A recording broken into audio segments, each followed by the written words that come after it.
नमस्कार दोस्तों, study PET में आपका स्वागत है। इस वीडियो में हम देखेंगे सीटेट के लिए पर्यावरण अध्ययन का 300 प्लस महत्वपूर्ण प्रश्नों का चौथा भाग।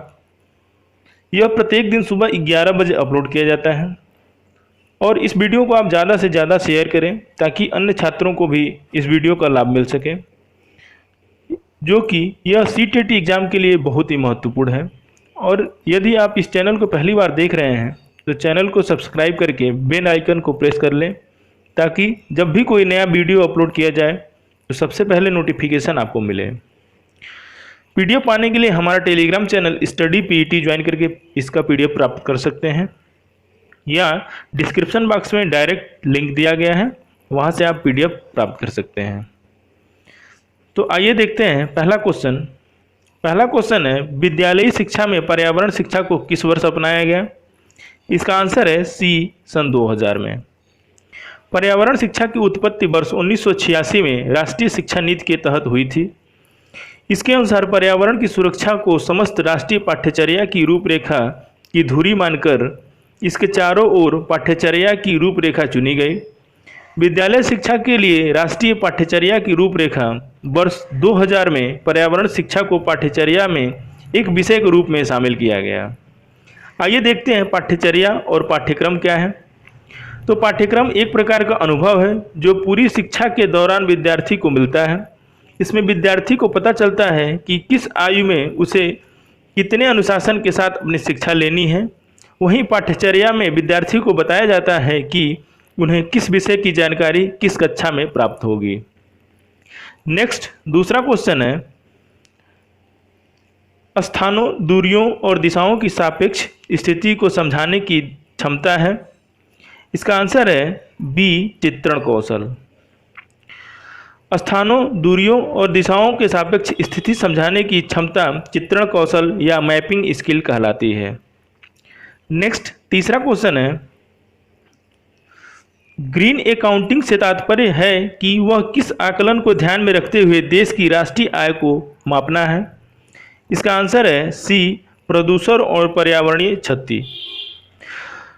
हरित लेखांक या ग्रीन अकाउंटिंग राष्ट्रीय आय आकलन की एक ऐसी विधि है जिसमें राष्ट्रीय उत्पाद की अभिवृद्धि में प्रयुक्त हुए प्रकृति प्रदत्त संसाधनों की पर्यावरणीय क्षति लागतों को राष्ट्रीय उत्पाद में घटाया जाता है। नेक्स्ट, चौथा क्वेश्चन है, किसी परिभाषिक भौगोलिक अवस्थिति में ही विशिष्ट उपस्थिति की पारिस्थितिकीय अवस्था को कहते हैं। इसका आंसर है डी, एंडेमिक। किसी पारिभाषिक भौगोलिक अवस्थिति में ही विशिष्ट उपस्थिति की पारिस्थितिकीय अवस्था को एंडेमिक कहते हैं। नेक्स्ट, पांचवा क्वेश्चन है, प्रदूषण द्वारा उत्पन्न होने वाले रोग के युग्म का चयन कीजिए। इसका आंसर है डी, मीनमाता और फ्लूरोसिस। मीनमाता एवं फ्लोरोसिस दोनों प्रदूषण से होने वाले रोग हैं। मीनमाता रोग जल में उपस्थित पारा की अधिकता से होता है, जबकि पेयजल में फ्लोराइड की अधिकता से फ्लोरोसिस नामक रोग हो जाता है, जिससे दांत एवं हड्डियां कमजोर हो जाती हैं। अब इसमें दिया है कैट क्राई सिंड्रोम। तो कैट क्राई सिंड्रोम यह एक आनुवांशिक विकार है जो आनुवांशिक उत्परिवर्तन के कारण बच्चों में होता है। इसे क्रोमोसोम 5p डिलीजन सिंड्रोम या 5p- सिंड्रोम के रूप में भी जाना जाता है।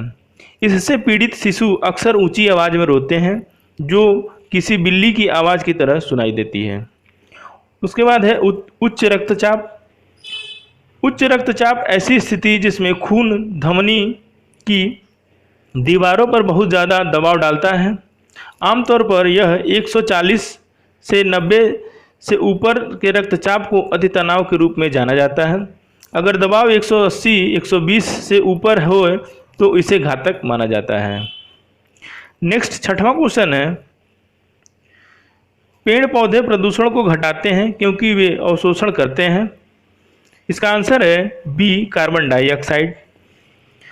पेड़ पौधे प्रदूषण को कम करने की महत्वपूर्ण भूमिका निभाते हैं। पौधे अपने श्वसन एवं प्रकाश संश्लेषण की क्रिया के द्वारा हानिकारक गैस कार्बन डाइऑक्साइड को अवशोषित करते हैं, तथा ऑक्सीजन गैस का उत्सर्जन करते हैं। नेक्स्ट 7वां क्वेश्चन है, प्राथमिक स्तर पर पर्यावरण अध्ययन के अंतर्गत आकलन में शामिल होना चाहिए। इसका आंसर है ए, शिक्षक द्वारा असंरचनात्मक विधि से किए गए अवलोकन को शिक्षार्थियों और अभिभावकों के साथ बांटना।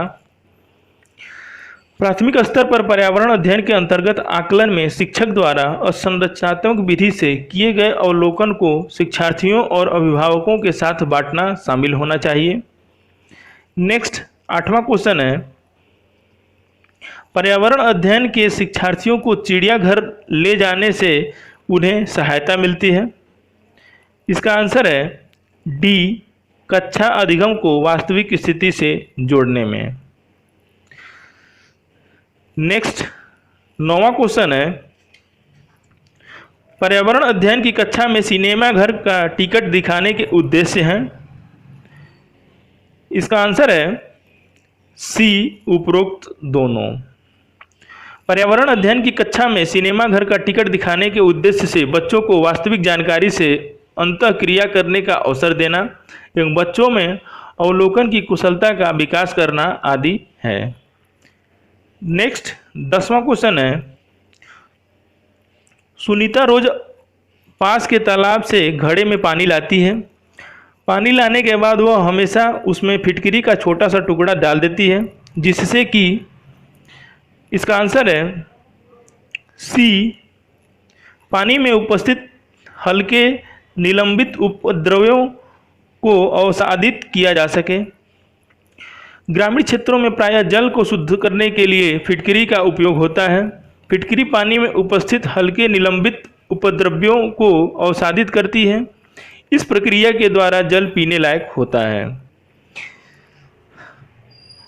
अगर हमारा वीडियो आपको अच्छा लगे तो वीडियो को ज़्यादा से ज़्यादा शेयर करें। अन्य कोई सुझाव हो तो कमेंट बॉक्स में सुझाव दें। धन्यवाद।